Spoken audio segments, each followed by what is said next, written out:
Hello students, आज की इस वीडियो में हम बात करेंगे पॉजिटिविस्ट स्कूल ऑफ क्रिमिनोलॉजी की। अब ये जो स्कूल है ये बिल्कुल ही अलग है classical and neo classical school से। जो classical and neo classical school है वो बात करते हैं डिटरेंट थ्योरी की, फ्री विल की, टोटल फ्री विल की। वहीं पे जो पॉजिटिविस्ट स्कूल है ये बात करता है उन फैक्टर्स की जो बियॉन्ड है फ्री विल के। मतलब एक जो पर्सन है वो फ्री विल से क्राइम नहीं करता है, वो उन फैक्टर्स की वजह से क्राइम करता है जो बियॉन्ड होते हैं फ्री विल की। एंड ये स्कूल बात करता है रिफॉर्मेशन की, रिहैबिलिटेशन की, जिनके ऊपर classical and neo classical school बात नहीं करती है। पॉजिटिविस्ट एमर्ज हुआ था लेट 19th सेंचुरी के अंदर। एंड इसके जो मेन थिंकर्स है वो है Cesare Lombroso, Enrico Ferri and Raffaele ग्रोफोलो।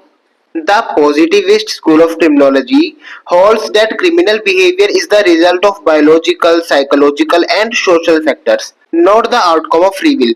मतलब इस स्कूल के अकॉर्डिंग जो एक क्रिमिनल होता है वो क्राइम कमिट करता है because of biological factor, psychological factor, social factor. ये उन फैक्टर्स की वजह से क्राइम कमिट करता है जो बियॉन्ड होते हैं फ्री विल के, not the outcome of free will. मतलब एक person free will say crime commit नहीं करता है। Therefore crime should be studied scientifically. मतलब जो क्राइम है उसको साइंटिफिकली स्टडी किया जाना चाहिए। ऑब्जर्वेशन होना चाहिए उसके अंदर डाटा होना चाहिए, एक्सपेरिमेंट होने चाहिए उसके अंदर। मतलब देखा जाना चाहिए कि जो क्राइम कमिट हुआ है उसके पीछे का रीजन क्या था, किस सिचुएशन के अंदर पर्सन ने क्राइम कमिट किया है। And criminal should be treated rather than merely punished. मतलब जो क्रिमिनल है उसको ट्रीट किया जाना चाहिए उसकी कंडीशन के अकॉर्डिंग कि उसकी साइकोलॉजिकल कंडीशन क्या है, क्राइम के पीछे का रीजन क्या था। उन सारी चीजों को देखते हुए उसको ट्रीट किया जाना चाहिए, उसको रिफॉर्म करने के लिए।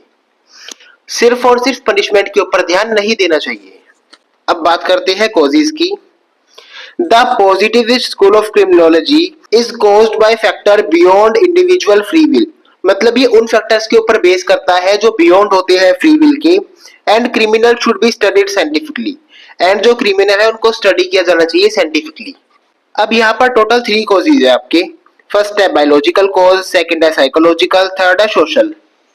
बायोलॉजिकल कॉज की बात की जाए तो इसके अंदर आ जाता है सबसे पहले हेरिडिटी। हेरिडिटी की बात की जाए, criminal tendencies can run in family. मतलब एक जो पर्सन होता है अगर वो क्रिमिनल है तो उसके जो जेनेटिक्स है, उसके जो ट्रेड्स है वो उसकी जनरेशन के अंदर भी आएंगे, उसके बच्चों के अंदर भी आएंगे। तो बहुत ज्यादा हायर चांस होते हैं कि जो उसकी जो फैमिली है, उसकी जो जनरेशन है वो भी क्रिमिनल होगी अकॉर्डिंग टू बायोलॉजिकल कॉज। इसके अंदर चेसेरे लोम्ब्रोसो की एक थ्योरी है, the father of positivist criminology proposed that some criminals are born not made and crime is influenced by biological factors।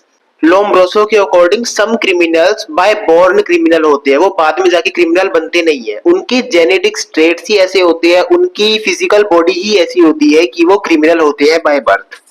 Like sloping forehead, large jaws, big years, long arms, facial asymmetry. इसके अंदर आपकी brain abnormalities भी include होती है, hormonal and chemical imbalance भी include होता है। बात करते हैं साइकोलॉजिकल कॉज की। साइकोलॉजिकल कॉज के अकॉर्डिंग माइंड प्रॉब्लम्स, जैसे कि आपको पढ़कर ही पता लग रहा होगा, एक पर्सन कमिट करता है because of psychological cause like mental illness, low intelligency, personality defect, weak moral sense, frustration, stress, emotional disturbance. इन सभी चीजों की वजह से अगर कोई पर्सन क्राइम कमिट करता है तो वो आपकी हो जाती है साइकोलॉजिकल कॉज के अंदर। A frustrated and emotionally unstable person may commit theft or assault। मतलब एक पर्सन है जो इमोशनली अनस्टेबल है, फ्रस्ट्रेटेड है, अगर वो कोई क्राइम कमिट कर देता है तो वो आपका साइकोलॉजिकल कॉज की वजह से क्राइम कमिट कर रहा है। थर्ड है आपका social cause.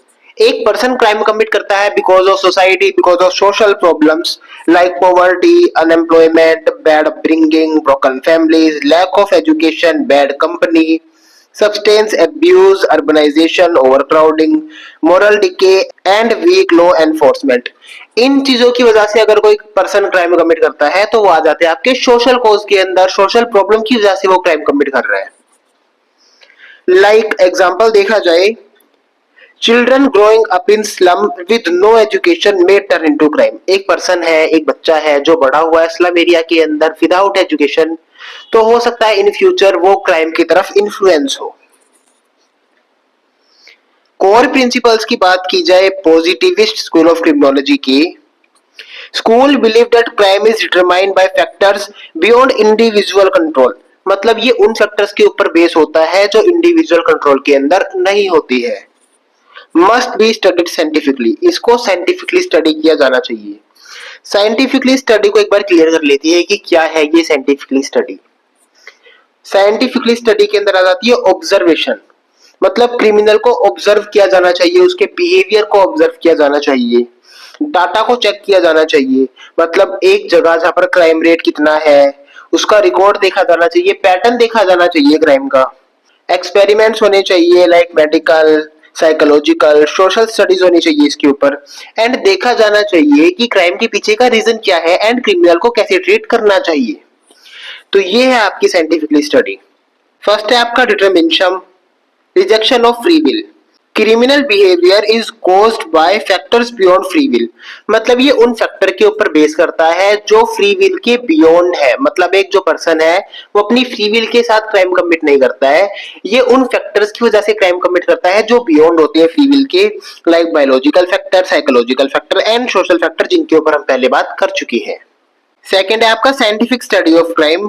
Crime should be study using observation, experiment, data, not only philosophy और मॉरल रीजनिंग।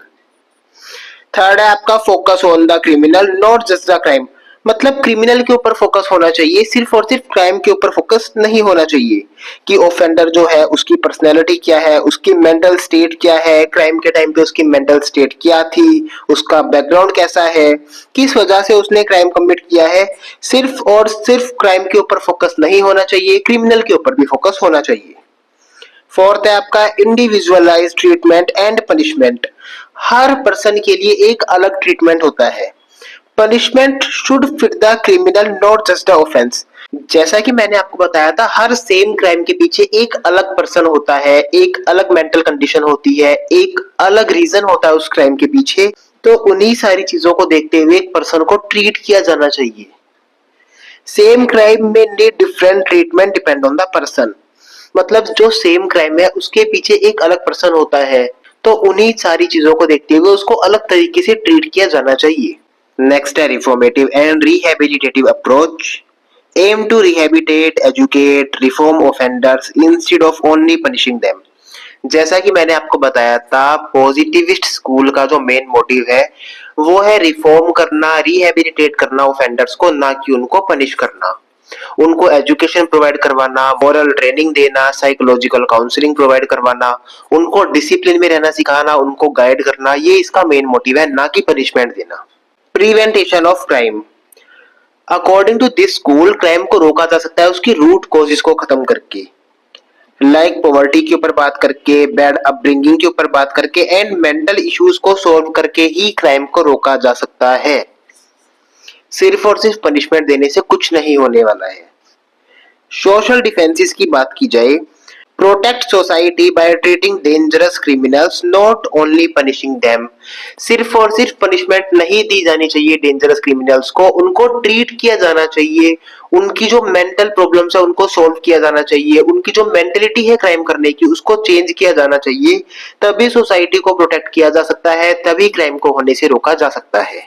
बाकी यहाँ पर ये टॉपिक आपका फिनिश होता है। इस टॉपिक के अंदर जो मेन चीजें थी, फर्स्ट है कि एक पर्सन फ्री विल के साथ क्राइम नहीं करता है, वो क्राइम करता है बिकॉज ऑफ फैक्टर्स जो कि बियॉन्ड है फ्री विल के, like biological, social, psychological factors. Second इसके अंदर क्या है कि सिर्फ और सिर्फ पनिशमेंट के ऊपर ना फोकस करके रिहैबिलिटेशन एंड रिफॉर्मेशन के ऊपर फोकस किया गया है। तो नोट्स के लिए आप इन पेजेस का स्क्रीनशॉट ले सकते हैं। ये है पेज नंबर 1, ये है पेज नंबर 2, ये है पेज नंबर 3। बाकी यहाँ पर आपका टॉपिक खत्म होता है। वीडियो आपको थोड़ी सी भी पसंद आई हो तो वीडियो को लाइक एंड चैनल को सब्सक्राइब करना ना भूले। एंड अगर आपको कोई भी डाउट है इस टॉपिक से रिलेटेड तो आप कमेंट कर सकते हैं। बाकी मिलती है एक नई वीडियो में नए टॉपिक के साथ, तब तक के लिए टेक केयर, बाय बाय।